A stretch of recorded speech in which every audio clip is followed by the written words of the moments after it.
tornado starts right now. Emergency officials in Uvalde County still on standby this morning. We're going to tell you what's next for people stranded near the Frio River.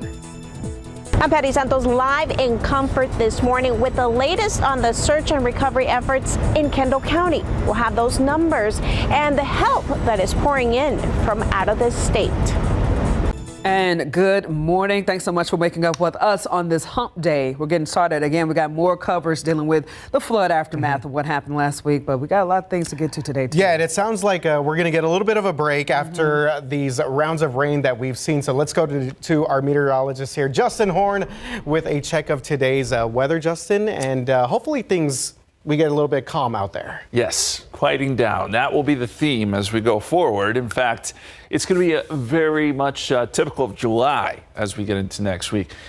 Really, even today, too, the forecast calls for 83 at 10 a.m., 90 at noontime, and then a high of 97. Now, the takeaway here is that the heat index will be near 100. We still got a lot of humidity. It's going to be hot and very humid, but no rain out really anywhere across our viewing area. Now, yesterday, we did get some showers and storms, especially last night on the far west side of San Antonio, where radar estimates were showing anywhere from 1 to 3 inches of rain down there around the Lytle area, up through Alamo Ranch, and then up into the Bernie areas. The eastern half of San Antonio didn't see much at all, but that was kind of the last of it, honestly. I think that the radar is going to be much quieter going forward, and it will be hot.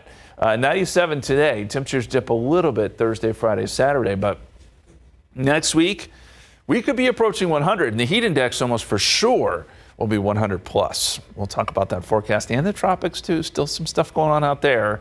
That's coming up in just a couple minutes.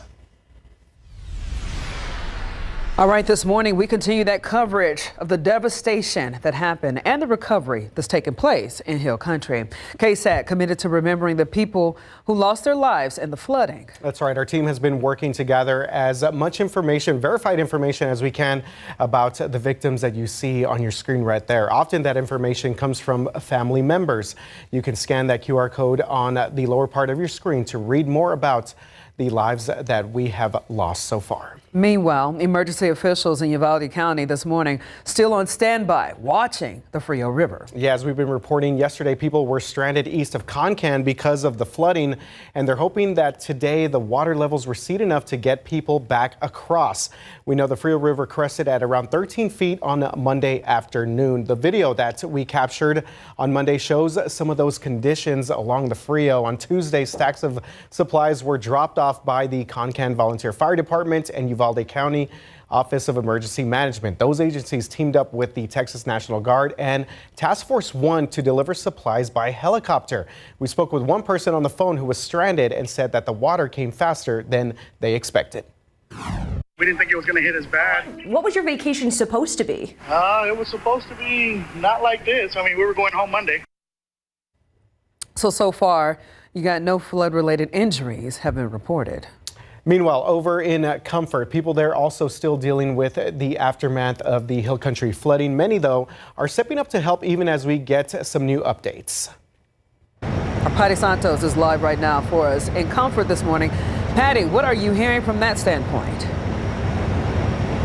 Hey there, good morning, guys. So just about 30 minutes ago, I got the latest information from the Kendall County Emergency Management Coordinator, Brady Constantine. So far, in the last 12 days, they have had 9 recoveries from the Guadalupe River.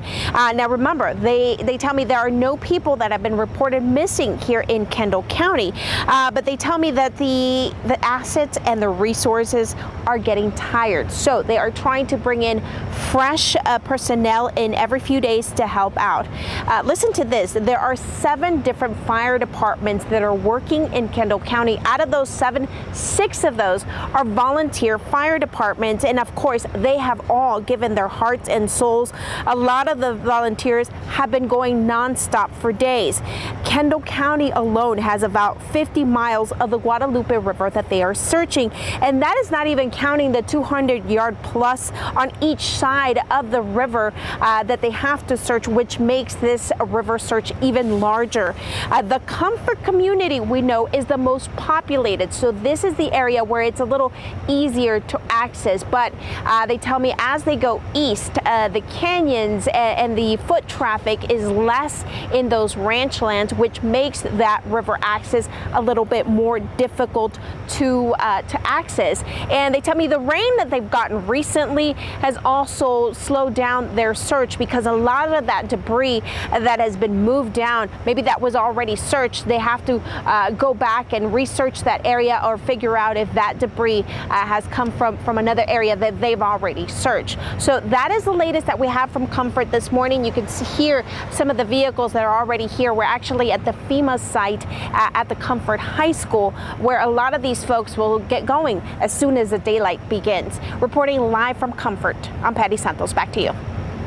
All right, thank you very much for that report, Patty Santos in Comforts. Well, here's the latest death toll from the 4th of July floods across the state. 134 people have now died. So in Kerr County alone, officials are reporting 107 deaths, including 70 adults and 37 children. Now, we also know that at least 97 people still missing in the wake of the floods. Meanwhile, officials in Maverick County, that is south of us, say 47 people have been rescued from rising floodwaters. A mandatory evacuation order was issued for some parts of that county earlier this week due to a flood threat. A temporary shelter is expected to be set up for those who need that in Maverick County again. Okay, so looking ahead, we got many asking what can be done to make sure that a tragedy like this never happens again. Later this month, the state's Disaster Preparedness and Flooding Committee will travel to Kerr County to hear directly from residents about their biggest concerns in the Hill Country. That meeting set for July 31st, and on Monday, state lawmakers will head back to the Capitol to tackle the natural disaster preparedness and other key issues. In some other news this morning, another road rage shooting in San Antonio ends with a 17-year-old that was shot in the face. So we first told you about this as breaking news yesterday on GMSA. It happened around 6:30 in the morning on Highway 90 just east of Loop 1604. Now, San Antonio police say that someone fired at the 17-year-old driver, again, hitting them in the face. Now, the shooter got away. So far this year, we have covered at least 10 other cases of road rage-related violence that has some people trying to make sense of it all, blaming everything from bad tempers to bad road conditions. People are not always sure where the X's and interests are, and they tend to cut you off. It's just like they perceive it as an insult to themselves. They take it very personal, and then they just, they see red and they just act. I think people are just really stressed out right now. There's a lot of anger out there, and people don't really know what to do with it. Experts tell us that the best way to handle aggressive drivers is to take the high road and avoid conflict with them at all costs. So this morning, it looks like the San Antonio Missions will get a new home. SAISD School Board has given the thumbs up to sell their land to make way for a $160 million ballpark near downtown. The new 4,500-seat stadium will replace Wolf Stadium on the west side. In exchange, SAISD getting some perks, including access to the ballpark, new parking, and land for school expansion. Bexar County's picking up most of that tab, though, through bonds, which help the ticket fees and tax revenue. Taking a look at some national headlines here. President Donald Trump doubling down on tariffs this morning as some American consumers face higher prices. He says that he'll likely impose pharmaceutical duties at the end of this month and eventually could hike them up to 200%. President Trump also says that he'll impose a 90% tariff on Indonesian goods coming up soon, but some warn that that could push inflation past 4%. Meanwhile, Senate Republicans have advanced President Trump's request to cancel some $9 billion in previously approved spending. From coast to coast, extreme weather taking a toll. Parts of the East Coast are bracing for more flooding today after days of heavy rain. 2 people were killed in New Jersey, while flash flooding in North Carolina stranded drivers and swamped homes. Meanwhile, out west, wildfires are raging. Oregon's Cram fire has burned more than 40,000 acres. And south of Denver, the Turnercolt fire has exploded to over 12,000 acres. Insurance rates are rising as severe weather events grow more frequent. RJ, how we look? All right, Jeff, yes, we definitely need for some of this wet weather to calm down. As we give you a look here at 281 at Borgfield, Traffic looking pretty good out there for our drivers on the north side of town. Good morning to all of our folks there. Shot there 281 at Hildebrand over by UIW. That's campus. 281 at Stone Oak Parkway. Far north side, no major issues there, but we're going to show you real quick here the situation along 281 and also 1604. And here's a shot there at 1604 Stone Oak Parkway. Still have some flashing lights. A couple of major closures here. This is going to be stretching from parts here of Northwest Military Highway all the way past Blanco Road and also past Hebner, headed towards, again, Stone Oak. So still dealing with some overnight construction in that one particular spot. Let's take you to the east side right now. We had some closures over here on the far left-hand side over by I-10 and 410 on the far east side, but it looks like things are clearing out in that area. And a little bit further north here, still some closures here. 35 northbound at Walsham Road. Traffic is moving along, but construction crews, are starting to clear out that one particular spot north of 410 and 35. Let's go to our guy on the ground, Alex Gomez, in Drive Cam for us on this Wednesday morning. What's up, Alex? How are we looking? RJ, good morning and happy Wednesday. Check out the northeast side right here, 35 northbound near O'Connor Road. Only one lane open, so we have 3 lanes completely closed down over here because of construction.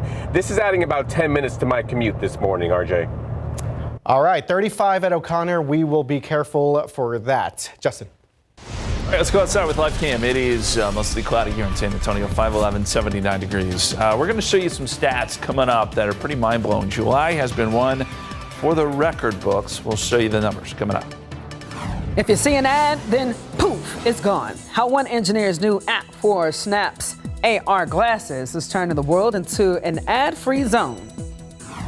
Okay, cheesy, delicious, hey, also healthy. See how Northeast IC's legendary enchiladas are making a wholesome comeback. Jeff covering this story for us later on this school year. Mexican food sometimes does not have a good reputation of being healthy, but you know, if you pair it with some fresh produce, some fresh watermelon, get your mangoes out, what you pair with it, the ingredients that you use, maybe not instead of dipping your tortillas in oil like you might have your grandma did, like we do in the schools, we steam those tortillas, so it helps bring down the caloric level, brings down the saturated fats and unsaturated fats, and so you can make a Tex-Mex dish more healthy. Northeast ISD joined multiple districts at the School Nutrition Association's annual conference, discussing ways that they make favorite foods healthy for students during the school year. Now, during that demonstration, people from all over learned why NEISD's Enchilada Wednesdays are so iconic while embracing that culture and affordability of the ingredients. So all these people in here, they sat down, they all kind of took in this recipe. Yes. And you guys, it's so strong that you're willing to share it with people across the world. The beauty of our industry of feeding school children is that we're collaborative. We're not in competition to beat out the next industry person and doing a better job. We're all in it for the school children. And so working together and sharing best practices is the beauty of the business. And it's all for the good of the child. Now, coming up at 6, you're going to see some of that demonstration. You're going to hear more on how you yourselves, as parents, can have a healthy enchilada Wednesday at your own kitchen table. That was my first time trying an enchilada, and I will say I was very, very happy, very pleased. That was your first time? It was my first time. But the thing is, I know everybody's just like, oh, she got a first school lunch. Man, that school lunch enchilada was off the chain, and I tell you, what made me excited about it is that you can make it from home. It's super easy, super affordable, and again, the fact that they are very conscious of the way it's going to affect the child, you know, their health and their nutrition. So a lot of respect. I can't wait for you guys to see the next one coming up at 6. Okay, didn't think about it. Justin, your favorite enchilada? Beef, chicken, mole, cheese? I like well, I like cheese, but I also like chicken and the verde sauce, the creamy chicken enchilada. Yeah, those are all good. I'll eat any kind of enchilada, if I'm being honest. We need to just set out a bunch of options for Jaff to try out for us. A taste test. I'd be very pleased with that. Yes. No, I do enjoy a good mole enchilada. That is kind of some good stuff. But yes, let's take a look here at 1604 Mountain Vista Drive for our folks out here on the north to northeast side of town. Another shot here on the northeast side over by 1604. Good morning to everyone out there. Redland right there by closer to 281. Traffic is moving along there. All right, so earlier we saw from our TransGuide feed that we had Woodlawn over here by I-10. This is Hildebrand. Obviously on the I-10 side, we saw earlier the 281 side over by the UIW campus. Hildebrand stretching from I-10 to 281, and we still have ongoing construction here on 10 at Hildebrand. So we'll keep an eye on that situation. They've been pretty good about clearing that out as we get closer to our 6 o'clock hour. Downtown area still have 35 northbound right there at Laredo Street. Still have ongoing construction there. That's expected to last through the rest of this summer. And then 1604 over by Hollywood Park, Chavano Park, still seeing that construction delays over at 1604 eastbound. Let's go to Alex right now in Drive Cam, and maybe Alex can share with us his favorite type of enchilada, my man. How are things looking out there? Yeah, good morning, RJ. It's definitely going to be beef and cheese enchiladas. Those are the best ones that I prefer. But check out traffic over here on the northeast side, 35 southbound. This is by Olympia Parkway. And 35 southbound has no construction, so no delays for the greater northeast side coming down. The delays that we're going to see is going to be on the northbound side. I-35 north in between Weidner Road and O'Connor Road. Only one lane open. That added about 10 minutes to my commute this morning, RJ. Okay, good stuff there from Alex Gomez in Drive Cam. Justin. You guys remember when the local news used to report the the cafeteria food for the day for your school district? Oh. Back in the day? They're like, no. Maybe it's me in a smaller town, but they used to show what the menu. Wow. That would be so exciting to hear as a student. That's actually pretty cool. Yeah, you had to decide if you're going to take your lunch or not. You need to do that. Okay. Number of days this month with rainfall, and this is a pretty incredible stat. So we're 16 days in, right? You look at cities like Ingram, which obviously was hit very hard with rainfall, but they've had 12 days now out of the month of July where rainfall has been reported, immeasurable rainfall. Medina's at 12 days. Bernie's had 8 days out of the month in which they've seen rain. San Antonio's at 7. And that's at the airport. Keep in mind, like yesterday, the airport didn't report any rainfall, but out across the western half of the city, they did. So these numbers are just at the reporting sites. But New Braunfels, 7 days, Kerrville, 6, Gonzales, 6. All that to say, it has been a very unusual July to get this many days with rainfall. I think that's starting to come to an end. We're going to see a much more typical July forecast coming up. Near 80 still in San Antonio right now. We still have a heat index of 82. 77 in New Braunfels, 79 Converse. We got south-southeasterly winds anywhere from 5 to 15 miles per hour. The nighttime satellite picture here shows we do have some low clouds in place. We'll see how long they stick around. I don't think for very long, and we'll get some sun today, which will push those temperatures to near 97. Some places will likely reach triple digits, 100 in Carrizo Springs, 102 Cotulla. And not only that, we'll have a pretty extreme heat index up near 100 in a lot of spots. Kerrville, heat index around 95. So for those out there working in Kerrville and Ingram and Hunt, it is going to be very hot and very humid today. Please be aware of that. Meantime, out in the Gulf, we've been talking about this potential tropical system. Man, it's running out of time and it's running out of real estate. But the Hurricane Center is still giving us a 40% chance of development. And if you look at the forecast here, if it does develop, there's a chance it could just turn north.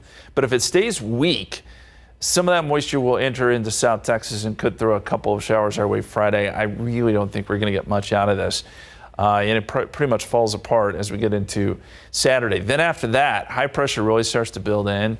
And you know what that means. A lot of heat and a lot of dry weather. Not something we've seen all that much this summer, but it does appear that that will be the case next week. So 96 tomorrow, 95 Friday with that very small chance of rain, maybe a shower on Saturday. And then from there, we see temperatures climb to near 100 by Tuesday. All right, our Just Ask Justin question this morning. It's been a while. We're going to bring it back.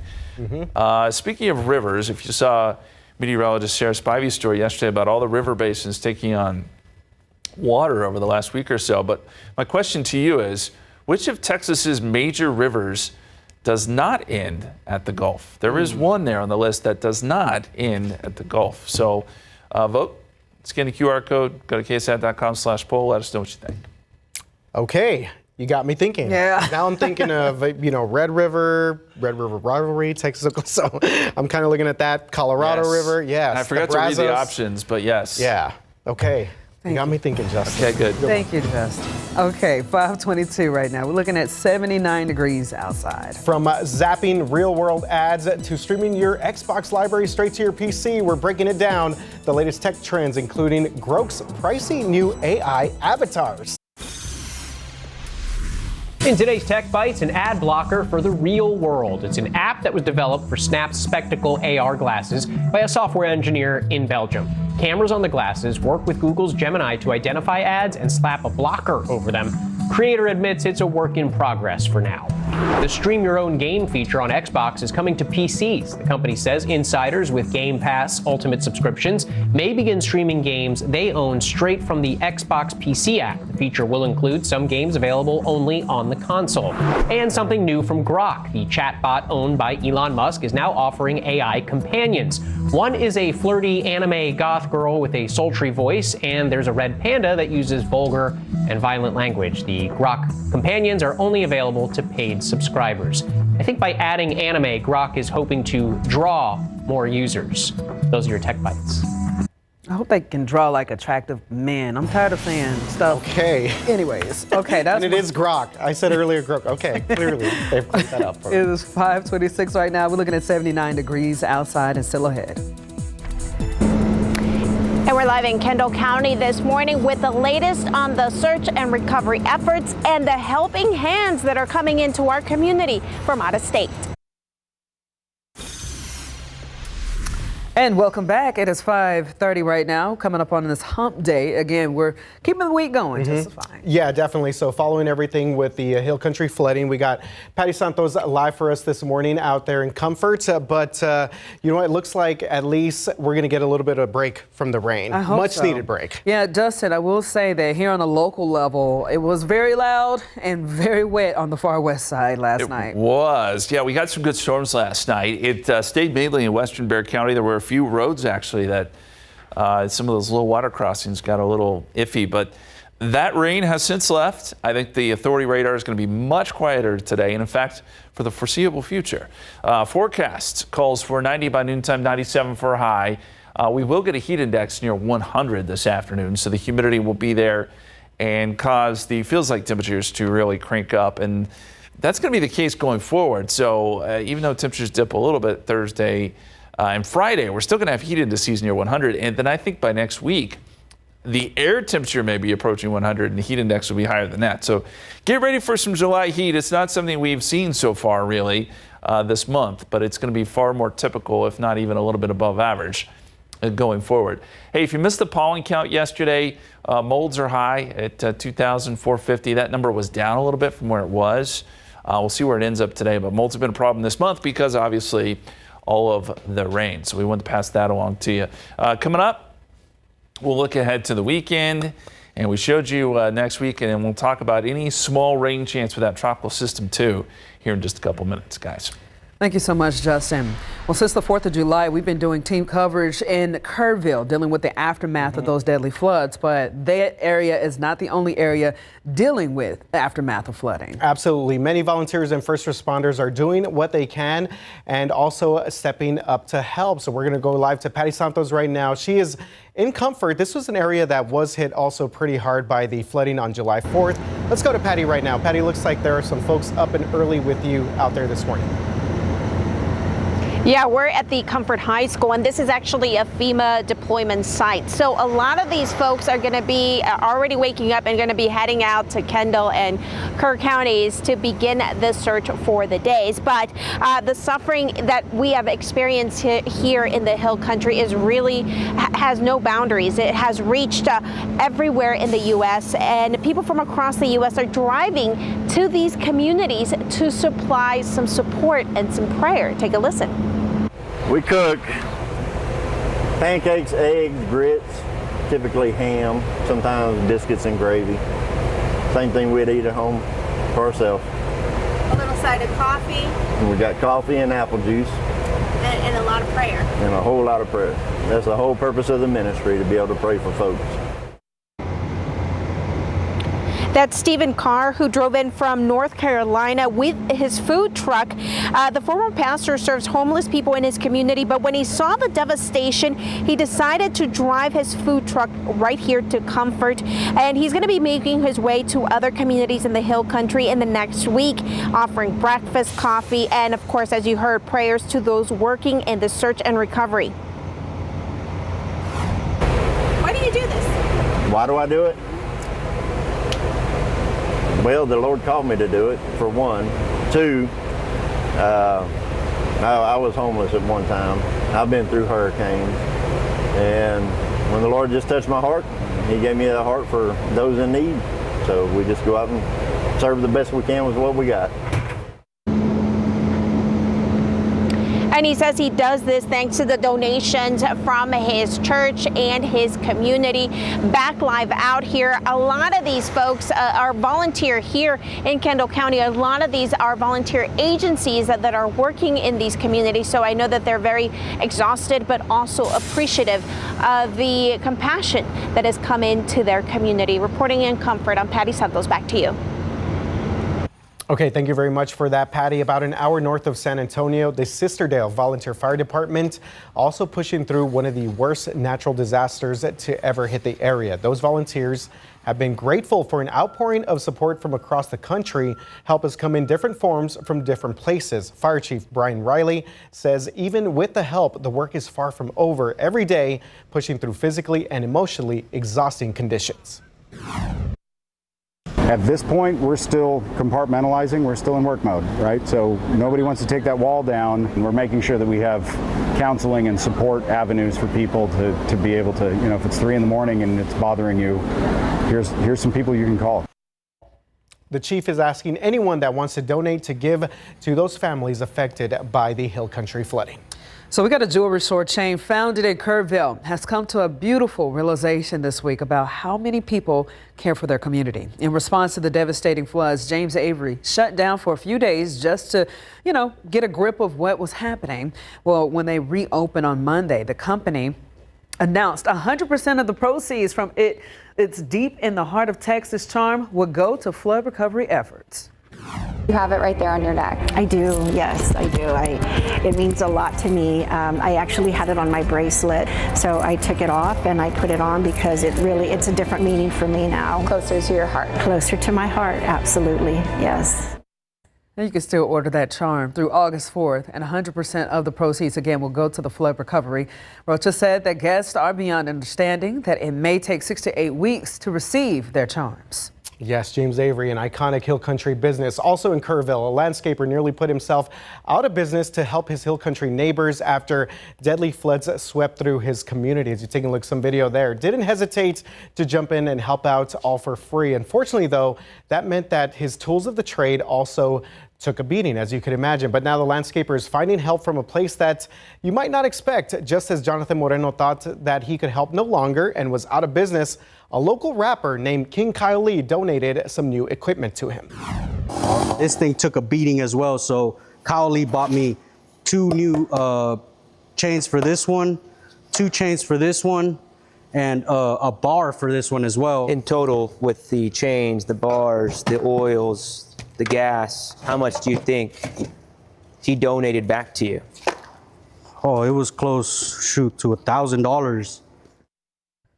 Yeah, King Kyle Lee always doing some big stuff for the community. Now, Moreno, you see him right there, says his business would be nothing if it was not for the people of the Hill Country. And even with his new tools, he is still helping those in need all for free and making time for actual jobs to keep the lights and water on at home. Everybody working together. And that is the case for our KSAT community. Again, KSAT Community Information Phone Bank to help Texas affected by recent floods is over for now. But we're talking about that Together for Texas donation drive. Already, the campaign raised over $806,000 so far. And again, we cannot say thank you enough for all of your generosity. All those funds raised is going to go directly to on-the-ground efforts in flood-affected areas through the Salvation Army. Impressive stuff there. More than $800,000, and we appreciate everyone that has taken time to donate to that cause. Let's take a look here at 37 at Houston. Traffic is looking pretty good for our folks out there in the east side of town. One more shot here at Lookout Road along 1604, and we've seen this one earlier. This was Mountain Vista Drive. Also, that stretch between 35 and 1604 for our folks out on the north to northeast side of town. Good morning to everyone out there. All right, let's update you here on the situation on the northeast side. We're talking about this 35 Walsham Road. Looks like that one particular stretch has cleared out, but a little bit further up past the 410-35 interchange, we do have some pretty good delays in that one particular spot as you make your way up towards parts of Judson and O'Connor roads. A quick look here at 1604. This is going to be west of 281. 1604 Bitters Road. Traffic is moving along much better here. 1604 Stone Oak Parkway. No major issues after some overnight construction in this area. How about this one stretch? This is over by Woodlawn Lake. Good morning to all of our folks out there. I-10 at Hildebrand traffic is now moving along there, but you do see some flashing lights there to the distance. It looks like they are clearing out some construction here as well. All right, so we'll check in with Alex a little bit later on throughout the rest of Good Morning San Antonio. Justin, how are things looking? Let's go outside with LiveCam. It is 5:38, 79 degrees. Coming up, we're going to look at the area reservoir and lake levels, and we've seen some big jumps. Maybe not so much here locally, but up towards Travis and Buchanan for sure. We'll look at the numbers in just a second. Coming up, Buddy the Elf coming to the Riverwalk. The holiday parade theme just announced and is straight out of the movies. Good morning, and most of the city has construction wrapped up except for one part of town. Coming up after the break, I'll let you know which side has added time to my commute this morning. Welcome back to GMSA. It is 5:45. Well, in case you're counting, I mean, who isn't? It's 162 days until Christmas. So get ready to spot Buddy the Elf on the Riverwalk this holiday season. Santa! You remember that part? Oh, yeah. The Ford Holiday River Parade has officially announced this year's theme for the 44th annual celebration, which is Merry Movie Magic. And Buddy the Elf himself will serve as the Grand Marshal. This year we're celebrating holiday movies we all know and love, from timeless classics to today's favorites. These are the films that bring us together year after year and help us feel the joy of the holiday season.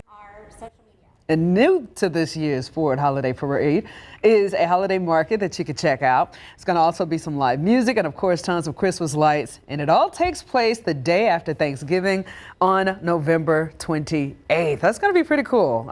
You know, believe it or not, don't shame me, but Elf was actually one of my favorite Christmas movies. I thoroughly enjoyed it. Yeah, I've come around on it a little bit. Yeah. Yes. What would we like, Ninny Muggin? Yeah, something like Ninny that? Muggin. Yeah, something. Yeah, and I like the whole chocolate and the spaghetti. Not to say I tasted it, but that part where he put the Pop-Tart and stuff in it looked gross, but it was a fun scene. Well, SA Picks is back this year. This is a KSAT contest where you can nominate top businesses from restaurants to dog groomers to plumbing, air-conditioned services, and so much more. Nominations are officially open, and it's going to run until August the 1st. We're going to introduce the finalists for each category on August 19th, and the finalist voting will open August 20th and then end on September the 12th. You can vote for each category once a day, and then we'll announce the winners in late September. We have the full list of categories that you'll be able to vote on available right now at the one and only KSAT.com. Just search for SA Picks. And that's what I did. We got best meat market here, Oh. best Tex-Mex restaurant, best sushi. Oh, there hey. you go, Justin. No, I need to follow that. That's- Please let me know. I can't wait to see who wins that category because I need some good sushi. Sushi? Yes. Okay, I'm sure we'll get some pretty good options. Best fries, here we go. And best bakery. All right, so some good stuff there. Okay, yes, SA Picks. I just did that on my phone right now. 10 at Woodlawn traffic is starting to clear out there after some overnight construction. 1604 still seeing a little bit of those construction barrels out there on that part of the city, but for the most part, traffic looking pretty good. As we give you a look here at some of our other cameras over on the west side of town, 151, 410 traffic looking okay there, Blanco Road. Same situation. All right, 35 here at Walsham, starting to see some pretty good backup, basically from parts of Judson, O'Connor, Weidner, all the way now to 410-35, and our traffic is starting to pick up there on that one shot there over by Walsham Road. And another quick check at 1604, traffic now moving along here over by Bitters Road. And let's take you back to the Hildebrand area because it looks like we have cleared out the construction over here in the I-10 westbound lanes there at Hildebrand Avenue over by West. So let's go to let's go to Alex right now with a check of things in Drive Cam. Alex, how are things looking on this Wednesday morning?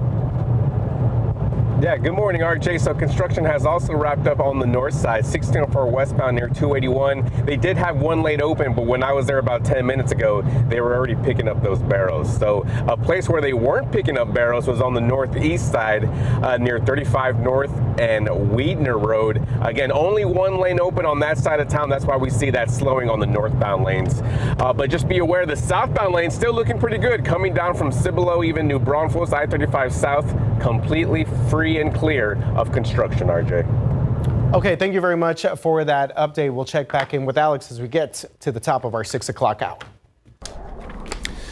Thank you, guys. And let's look at the area reservoir levels, the lake levels. Canyon Lake, 65%. It obviously jumped up quite a bit, but it hasn't moved much since then. It's up 13 feet since last month. Medina's at 5%, and it is up 10 feet, but still, we need a lot more rain right around the Bandera area if we are going to get Medina to fill up a little bit more.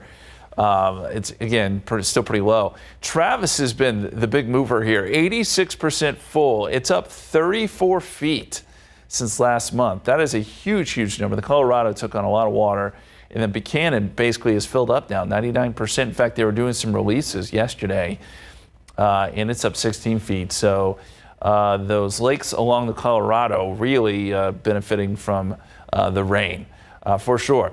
All right, big picture here across the state of Texas, and obviously we need a break from the rain. Yeah, the reservoirs may not be filled up, but we need a break. And there is not much going on across Texas. In fact, no rain at the moment. We just have some morning clouds. You got to go all the way out to New Orleans and out west towards Phoenix before you run into any rain.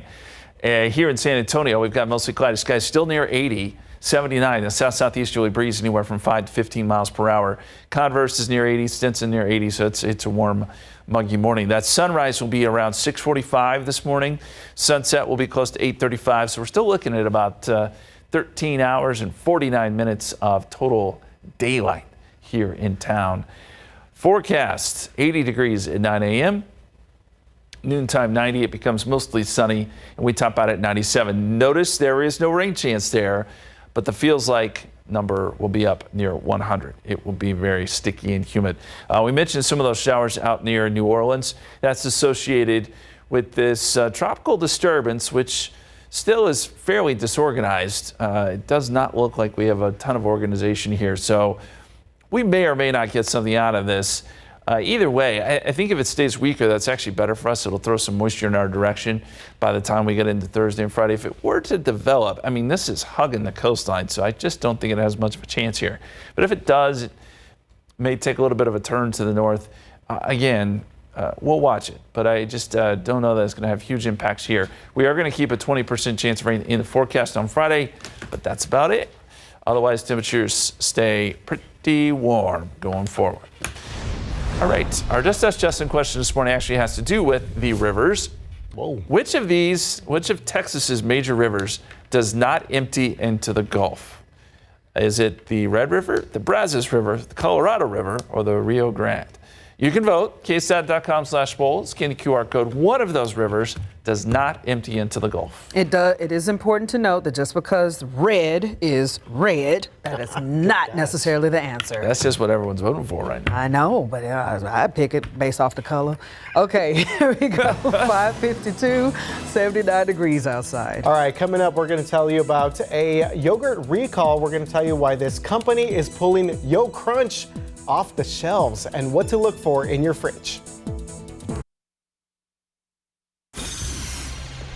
All right, welcome back. 5:55 in your morning consumer headlines. We got a recall to pass along about a popular yogurt that is sold across the country. This company called Danone announced Monday that it is recalling its Yo Crunch yogurt products because plastic pieces could be in the dome topper. The company says that people could possibly choke if they swallow the pieces. It is recalling all flavors and sizes of its Yo Crunch products with an expiration date between July and September. You are unwise to lower your defenses. An iconic sound right there. And for sure, producer Hardy put this story because he's a big Star Wars fan. Darth Vader's lightsaber is going to the auction block. The actual prop used in The Empire Strikes Back and Return of the Jedi is part of the Prop Store's next entertainment memorabilia live auction. The presale estimate is $1 to $3 million. Other key items up for bid: Harrison Ford's bullwhip and belt from Indiana Jones, pretty cool. Sauron's helmet from Lord of the Rings, and a neuralizer pen, the one that was used by Will Smith and Tommy Lee Jones in Men in Black. I want Looking that. directly into this. Here comes the Men in Black. Okay, here we go. Yeah, it's 5:56, 79 degrees outside. Cheese enchiladas. Healthy? All right, interesting. Northeast ISD says that you can definitely make them healthy. We're going to tell you how their 70-year-old recipe is getting a nutritious twist ahead of back to school. Plus, we're live in Comfort this morning, where day 13 of the search and recovery effort is just getting started. We're talking to the crews that are heading out coming up.